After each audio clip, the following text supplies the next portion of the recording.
मौलाना जर्जीस साहब ने दिल्ली से ट्रेन पकड़ी, कलकत्ता आना है। रास्ते में हमारी सीट के सामने एक और आदमी बैठा हुआ है। थोड़ी दूर ट्रेन दिल्ली से चली गाजियाबाद, गाजियाबाद से चली अलीगढ़। जर्जीस साहब ने बात करना शुरू कर दी अपने सामने बैठे हुए आदमी से। साहब आपका नाम? जी मेरा नाम मोहम्मद असलम। अच्छा माशाल्लाह। आपका नाम? मोहम्मद जर्जीस। हाँ हाँ चलिए माशाल्लाह, चलिए आप भी हमारी बिरादरी के, हमारी कौम के। थोड़ा सा और आगे बढ़े। साहब आप कहाँ जा रहे हैं? उसने कहा कलकत्ता। फिर उसने पूछा साहब आप कहाँ जा रहे हैं? मैं भी कलकत्ता। चलिए माशाल्लाह, तो सफ़र बहुत अच्छा। देखिए चंद घंटों में मामला कितना आगे बढ़ता जा रहा है। थोड़ा सा और आगे बढ़ते हैं।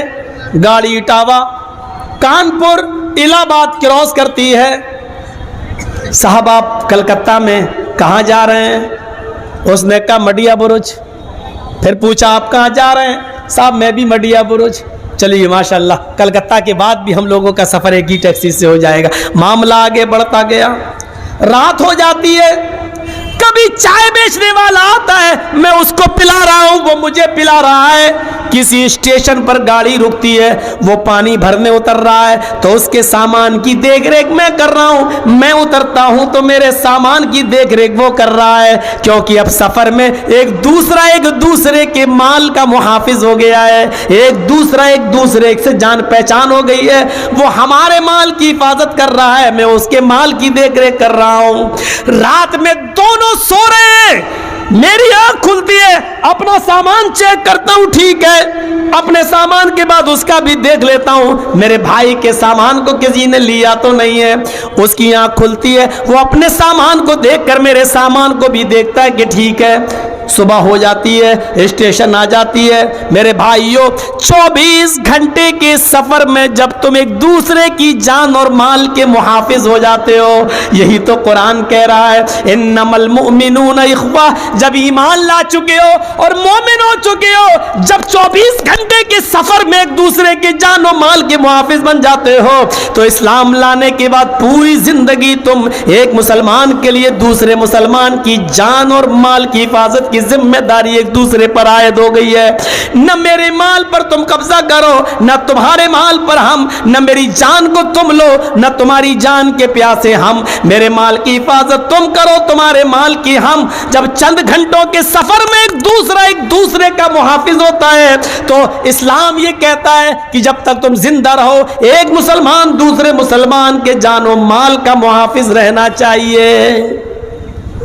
अल्लाह के नबी सल्लल्लाहु अलैहि वसल्लम इस चीज को थोड़ा सा और आगे बढ़ाते हैं। नबी अकरम सल्लल्लाहु अलैहि वसल्लम इस चीज को थोड़ा सा और आगे बढ़ाते हैं और मुसलमान की तारीफ करते हुए एक मुसलमान को उसकी असलियत बताते हैं कि तुम मुसलमान हो। हाँ मुसलमान है। तो मुसलमान होने के बाद तुम्हारे ऊपर मुसलमान कहलाने का हक तुम्हें उस वक्त होगा जब तुम मुसलमान की इस तारीफ के अंदर पूरा उतरोगे। क्या है तारीफ? मुस्लिम शरीफ के अल्फाज हैं, बुखारी में भी ये रिवायत तो मौजूद है। अल्लाह के नबी फरमाते हैं, अल मुस्लिमु मन सलिमल मुस्लिमून मिन लिसानिही व यदिही। मुसलमान तो वो है जिसकी जबान से और जिसके हाथ से दूसरे मुसलमान महफूज रहे। अल मुस्लिमु मन सलिमल मुस्लिमून मिन लिसानिही व यदिही। मुसलमान तो वो है जिसके जबान से और जिसके हाथ से दूसरे मुसलमानों को तकलीफ न पहुंचे, जबान से भी न पहुंचे और हाथ से भी न पहुंचे। इसलिए जबान को सही इस्तेमाल करो। देखा नहीं, जबान का जख्म बड़ा गहरा होता है। लगा इन सबको मोटरसाइकिल मिली है, भीख में देखो कैसे भाग रहे हैं। ये सब सुनने नहीं आते हैं, मौलाना जर्जीस को देखने आते। कौन है जर्जीस जो जी हिंदुस्तान पे आ रहा है, मीडिया पे आ रहा है? कौन है जिसको मीडिया बार बार कह रही है ममता का मौलाना? ये सब ये देखने आते। देख लिया, हो गए जन्नती, जाओ। अब इनको जहन्नम में कोई डाल ही नहीं सकता है। मौलाना जर्जीस को देख लिया है, हो गए जन्नतुल फिरदौस के। अरे पेशाब लगता है तो इतना, अगर अब बताओ मैं बैठा हूं, अगर मुझे लगने लगे तो क्या करूं? बोलूं भाई बैठिए मैं भी आ रहा हूं? अरे जब मैं रोक सकता हूं तो आप लोग इतना नहीं रोक सकते? थोड़ा मामला है, 1.5-2 घंटा तो बोलता ही हूं, फिर इतना सुनने के बाद भी देखो वो साहब उठ रहे हैं। देखिए, ये देखिए, इतना सुनने के बाद भी। और आपकी भी गलती नहीं है इसमें। मगरिब के बाद से जब प्रोग्राम शुरू होगा तो कितनी देर कोई आदमी बैठेगा, मैं भी इस बात को समझता हूं। कितनी देर बैठेगा? यकीन मानिए पूरी रात सोया नहीं। हमारे मेज़बान साहब जिनके घर पर मैं रुका था, उन्होंने फ़ोन पर किसी को बताया कि मौलाना जर्जीस का टाइम 12 बजे। तो मैं समझा कि कमेटी के जिम्मेदार आदमी हैं, 12 बजे टाइम होगा। तो 11 बज ही चुके थे। मैंने कहा अब क्या सोए हम, 12 बजे टाइम होगा। मैं 12 बजे से इंतजार कर रहा हूं कि अब कोई आए, अब कोई आए। होता 12 का 12:15, 12:30। मैंने 1:30 पर 22 मिनट पर अपने जिया भाई को जगाया जो गुमानी से आए। मैंने कहा यार ये कोई तुक है, 1:30 बजने जा रहा है, अभी तक कोई आया नहीं मुझे लेने के लिए। 1:30 बज गया, हो 1:30 बज गया। फिर उन्होंने फोन किया, बाद में पता चला कि साहब 2 बजे टाइम है। जबकि मैं हिरनपुर की तकरीर में कह चुका था, अभी इसी महीने के शुरुआत में 27 फरवरी को हिरनपुर में मैं कह चुका था कि 12 बजे के बाद झारखंड में हमें जहां भी टाइम मिलेगा मैं आइंदा उस इलाके में नहीं आऊंगा। भाई उम्र जब मेरी 18-20 साल थी तो चलो ठीक था। अब आप सोचो जिसके रोज प्रोग्राम हो और 2-2 बजे आप टाइम देंगे हमें, हैं? कहां मारी गई अकल हमारी? कहां जा रही है हमारी अकल? और 2-2 बजे तक ये बैठेंगे बेचारे। साहब फजर तक चलेगा जलसा, तो ठीक है दूसरे मौलाना को भी रखिए हमारे बात बोलने के लिए। हमें उस टाइम में दीजिए जब लोग चाको चौबंद रहे, गैर मुस्लिम लोग भी रहे, तब तो वेद के मंत्र अंतर पढ़ने में अच्छा लगता। 2 बजे आप लाख के ये हिंदू भाई बैठे, हम नहीं मानते आपकी बात, नहीं मानेंगे। अरे 12 बजे तक तो चलो एक बात है। बंगाल के प्रोग्राम में ज्यादा देना शुरू कर दिया हूं। क्यों? बंगाल में 10 बजे टाइम मिलता, 12 बजे जलसा खत्म, आदमी सो ले, आराम कर ले, ये कर ले। 2 बजे टाइम दे रहे हैं मुझे। तो खैर चलिए, अब तो दे ही चुके हैं, आगे के लिए हम भी थोड़ा सा सोचेंगे। मेरे भाइयों सुनिए, आपकी भी गलती नहीं है, उठना है, जाएंगे 2 बजे तक। कौन आदमी बेचारा अब कमर सीधी करेगा, उठेगा बैठेगा? हम लोग तो ऐसे कर लेते हैं, ऐसे कर लेते हैं, बोलते हैं तो ये चलो थोड़े बहुत। आप लोग तो यहाँ, अब बहुत से लोगों पर अगर नजर डालें तो यही सो रहे होंगे। लेट देखिए ससुराल में आए हैं बेचारे, देखिए अब इनका क्या किया जाए? नहीं सोने दीजिए, जलसा सुनना फर्ज नहीं है, ठीक है। अगर कोई आदमी सो जाता है, फजर में उठ के नमाज पढ़ लेता है, ये बड़ी अच्छी बात है, ये जलसे से बेहतर है। और पूरी रात जलसा सुन ले और घर जाए और सो जाए और फजर में ना पहुंचे तो ये जलसा भी बर्बाद और सवाब से भी महरूम और पूरी मेहनत पे पानी फिर गया। लेकिन इतनी गुजारिश जरूर करूंगा, आप यहां सो रहे हैं, इससे बेहतर है कि जाइए अपने बीवी बच्चों में सोइए, कोई सवाब भी मिलेगा। मौका मिल जाए तो जिहाद भी कर लीजिए, उस पर भी नेकी है। तो यहां सोने से बेहतर है कि वहां चले जाइए। तो एक मशवरा है मेरा, वैसे आपकी मर्जी है। तो अब जिहाद को कहीं ऐसा ना हो कि जी हिंदुस्तान वाला कह दे मौलाना जर्जीस जलसे में कह रहे हैं जिहाद। अब मैं दूसरा जिहाद कह रहा हूं जो बीवी के साथ किया जाता है, जो अपने बच्चों के लिए मेहनत और कोशिश की जाती है। पढ़ाना लिखाना भी तो जिहाद है। किसी बच्चे को गलत रास्ते पे चल रहा, शराबी जो आ रही है, उसको नेक रास्ते पे लाना भी तो जिहाद है। बीवी बदचलन है, बुरी है, गलत है, उसको सुधारना और गलत रास्ते से हटाकर सीधे रास्ते पे लाना भी जिहाद है। मैं उस माना में कह रहा हूं, कहीं ये नहीं कह रहा हूं कि यहां से निकलो तलवार लेके बीवी को भौंक दो, मौलाना जर्जीस ने कहा जिहाद। मैं वो जिहाद नहीं बता रहा हूं आपको। तो बात दूसरी तरफ निकल गई। तो मेरे भाइयों, मैं कहना क्या चाह रहा था? अच्छा आप बताइए, मैं कहां से भटक गया हूं? क्या सुना रहा था मैं? हाँ मुझे भी याद नहीं रह गया क्या बोल रहा था। किसी को मालूम है?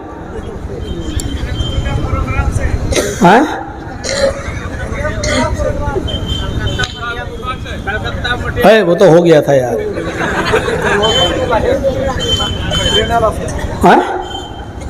हाँ बताओ, अपनी अपनी कोशिश करो, देखता हूँ कि कौन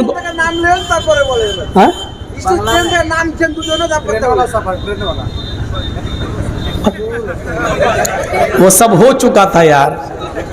हाँ भाई, बांग्ला बुझते पारवीन किंतु बोलते पारवीन ना। बांग्ला समझते हैं लेकिन बोल नहीं पाते हैं, बस यही दिक्कत है।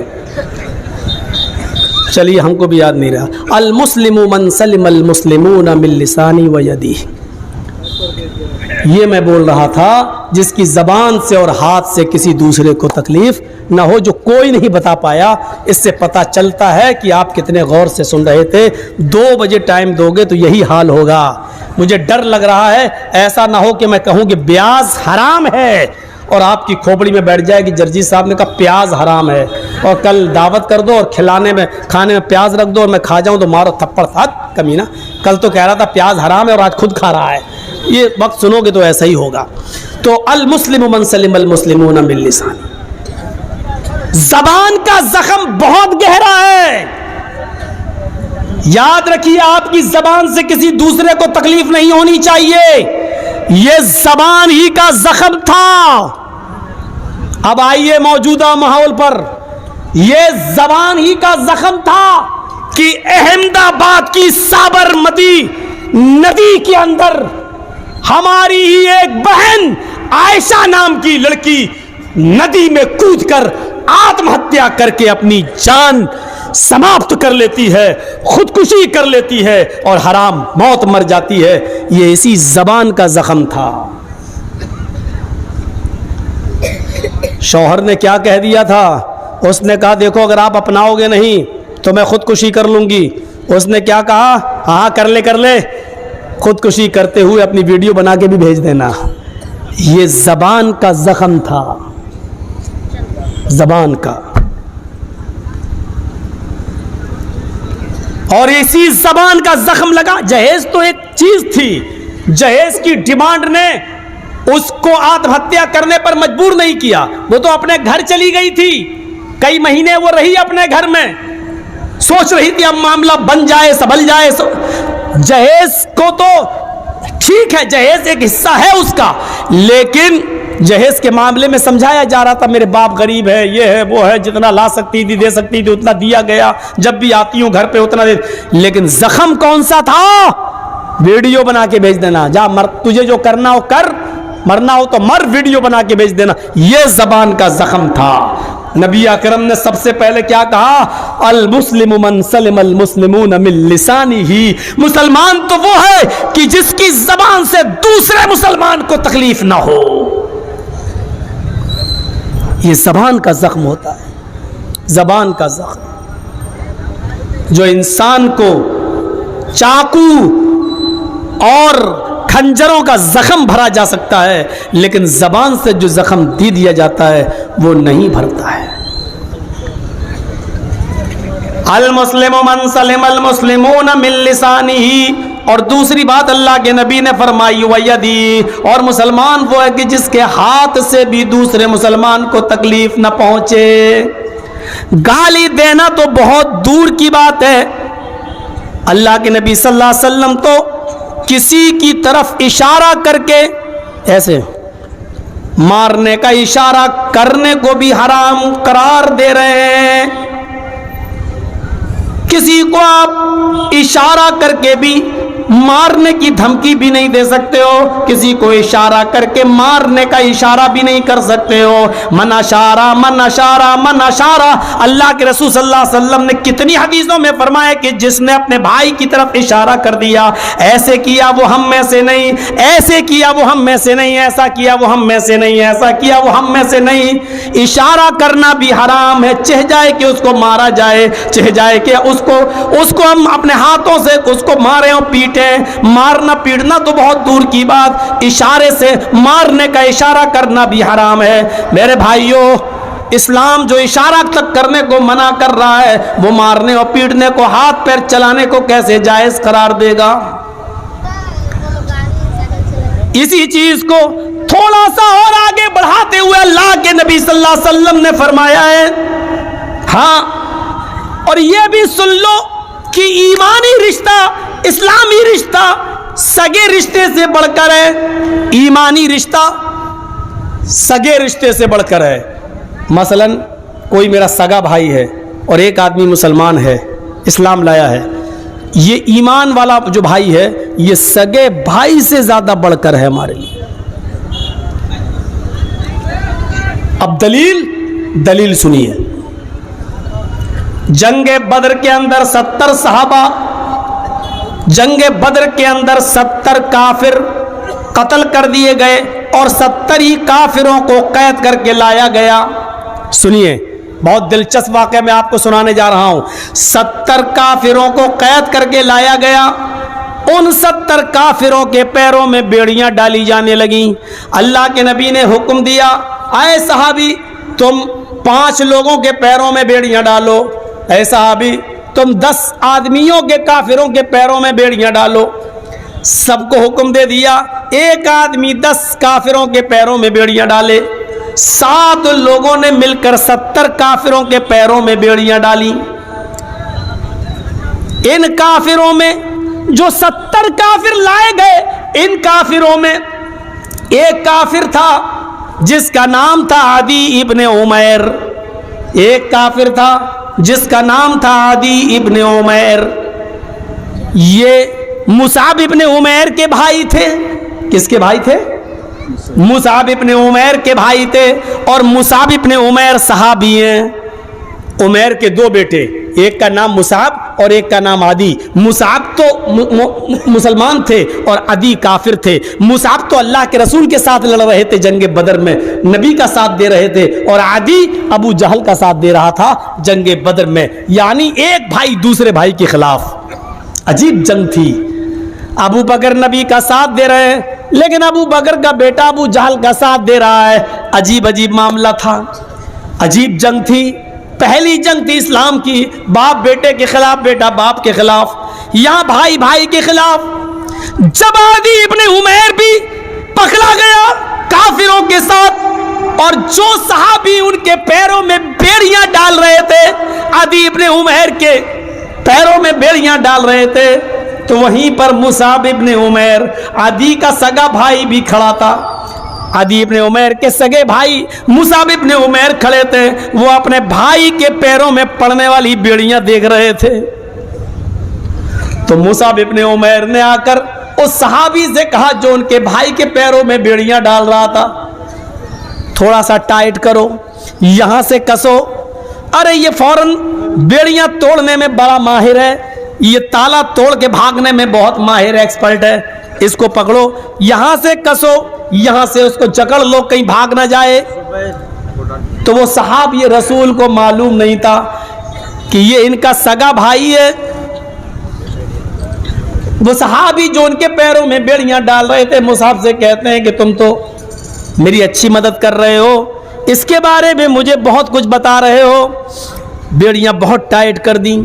जब बेड़ियां कसी जाने लगी, टाइट होने लगी, तो आदी इब्ने उमैर को गुस्सा आता है और मुसाब इब्ने उमैर से कहता है, मैं थूकता हूं तेरे जैसे भाई के ऊपर।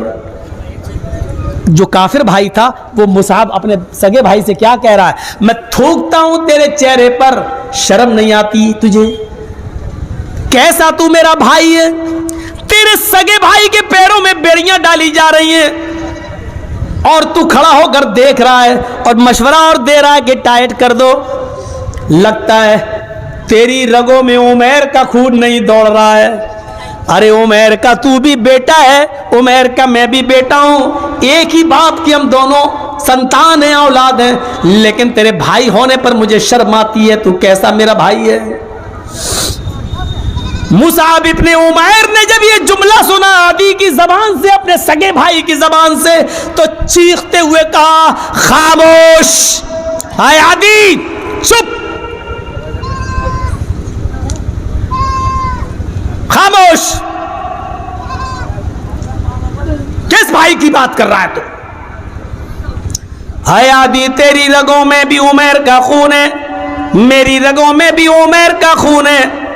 तू भी जिस बाप का बेटा है, मैं भी उसी बाप का बेटा हूं, ये सब कुछ सच है, लेकिन तू मेरा भाई नहीं है।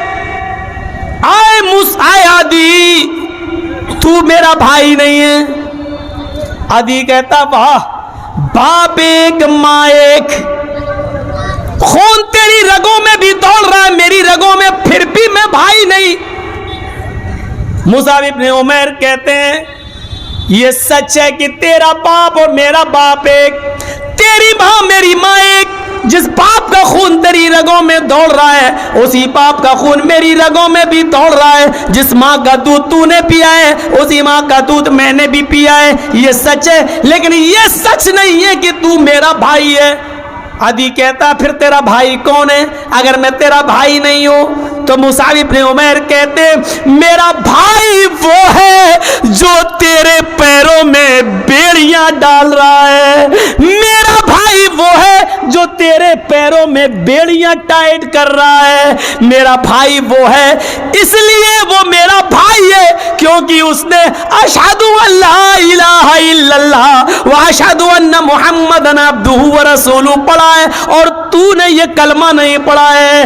कलमा शरीक भाई, दूध शरीक भाई से अफजल है। कलमा शरीक भाई दूध भाई से ज्यादा अफजल है, उससे ज्यादा सम्मानित है। मैं इसको भाई मानता हूं, तुझे भाई नहीं मानता। मेरे भाइयों, मुसाब इब्न उमैर का ये जुमला हमें बतला रहा है कि इस्लाम लाने के बाद एक मुसलमान अपने दूसरे मुसलमान को अपने सगे भाई से ज्यादा अहमियत देता है। कलमे की बुनियाद पर जब कोई भाई बन जाता है तो वो सगे भाई से ज्यादा अहमियत रखता है। यही तो वजह थी कि गालिबन ग़ज़वा मौता के मौके पर अल्लाह के नबी ने कुछ सहाबियों को जंग में लड़ने के लिए भेज दिया और कुछ सहाबा को जख्मियों की मरहम पट्टी करने के लिए मुतय्यन कर दिया और कुछ सहाबा को जख्मियों को पानी पिलाने के लिए मुतय्यन कर दिया। सुनो मेरे प्यारे भाइयों, ग़ज़वा मौता का ये मंजर, जो सहाबा जख्मियों को पानी पिलाते हैं, वो एक एक करके ढूंढ रहे हैं कहां जख्मी कोई सहाबी पड़ा है। एक झाड़ी में झांक कर देखा तो एक सहाबी कराहते हुए नजर आए। मैं प्यासा हूं, कोई मुझे पानी पिला दे। मैं प्यासा हूं, कोई मुझे पानी के चंद कतरे दे दे। ये सहाबी पानी का प्याला लिए हुए थे, उस जख्मी भाई के पास जाते हैं, लो ये पानी पियो। उन्होंने पानी का प्याला रख दिया जमीन पर और अपने जख्मी सहाबी को उठाया, अपने सीने से लगाया, पानी का प्याला उठाकर उनको पिलाना चाहा। होठों तक प्याला जाता है, पानी का एक कतरा भी अभी हलक के अंदर नहीं गया। इतने में दूसरे सहाबी चीखते हैं, पानी पानी, काश मुझे भी कोई पानी पिलाता। मेरे भाई, तुम्हें पानी पिलाने वाला कोई आया है, अगर पानी ज्यादा हो तो एक घूंट छोड़ देना, मैं भी पानी पी लूंगा। इस सहाबी ने पानी का प्याला वापस कर दिया। देख के आओ जरा उस आदमी को, देखो जो करा रहा है, देखो वो मुझसे ज्यादा जख्मी लगता है, उसको मुझसे ज्यादा पानी की तड़प है, उसको मुझसे ज्यादा पानी की जरूरत है। इस सहाबी ने उसको लिटाया और दूसरे सहाबी के पास पानी का प्याला लेकर पहुंच गए। उनको उठाया, पानी का बर्तन उनके होठों तक ले गए। अभी हलक के नीचे कतरा न गया था, होठों से प्याला न लग पाया था। इतने में तीसरे चीखते, मेरे भाई अगर एक घूंट पानी बच जाए तो मुझे भी पिला देना, अगर थोड़ा सा पानी बाकी रह जाए तो मुझे भी दे देना, अगर ज्यादा हो चंद कतरे ही मुझे मिल जाएं तो काफी है, मेरे होंठ सूख चुके खुश्क हो गए। इस दूसरे ने भी कहा देखो उनके पास जाओ, शायद वो मुझसे भी ज्यादा प्यासे लगते हैं, शायद वो मुझसे भी ज्यादा प्यासे हैं। इस आदमी ने तीसरे की तरफ रेफर कर दिया, ये तीसरे को पानी पिलाने जाते हैं। उस आदमी की सांसें उखड़ रही हैं। इन्होंने पानी का प्याला जमीन के ऊपर रखा, उस सहाबी को उठाया, उठाते हुए ही उस सहाबी की रूह कब्ज़ से उनसुरी से परवाज हो गई। ये पानी का बर्तन उनके होठों पे लगाता है लेकिन होठ खुल नहीं रहे। इन्होंने सीना चेक किया, धड़कने नहीं है, पानी का प्याला जमीन पर रखा, उनको हिलाया डुलाया लेकिन समझ गए अभी इस दुनिया में नहीं रहे। अल्लाह, तीसरा आदमी पानी भी नहीं पी सका और अल्लाह को प्यारा हो गया। उन्होंने सोचा चलो दूसरे के पास आए, लौटकर इसको ही पिला दे। जैसे ही दूसरे के पास आए, क्या देखते हैं कि उसकी आवाजें भी बंद हो चुकी हैं, वो भी पानी पानी अब नहीं पुकार रहा है। ये भी अल्लाह को प्यारे हो गए। चलो पहले के पास चलें जिससे पहले बार मुलाकात हुई थी, उसको पानी पिलाया था। जैसे ही उसके करीब जाते हैं, क्या देखते हैं कि पहला भी औज़े कौसर से अपनी प्यास बुझा चुका है, आबे हयात से अपनी प्यास बुझा चुका है। वो भी अब मेरे पानी का मोहताज नहीं है, वो भी इस दुनिया से जा चुका है, वो भी जन्नत की नेमतों में उसकी रूह जा चुकी है। मेरे प्यारे साथियों, प्यासे थे लेकिन अपने भाई की प्यास की वजह से अपनी प्यास को कुर्बान कर दिया, उसकी तरफ रेफर कर दिया। दूसरे को पानी की जरूरत थी लेकिन उसने तीसरे की तरफ रेफर कर दिया। तीसरे पे के पास गए तो पानी का प्याला ले जाने से पहले ही वो जाफरी के सुपुर्द कर चुका। लौट कर दूसरे के पास आए, दूसरे ने भी तीसरे के लिए अपनी जान दे दी। लौटकर पहले के पास आए, पहले ने दूसरे के लिए अपनी जान दे दी। मुसलमान वो होता है जो अपने लिए नहीं जीता, मुसलमान वो होता है जो दूसरों के लिए जीता है, मुसलमान वो होता है जो दूसरों को तकलीफ नहीं देता है, मुसलमान वो होता है जो दूसरों की भलाई चाहता है, दूसरों के लिए मर मिटना जानता है।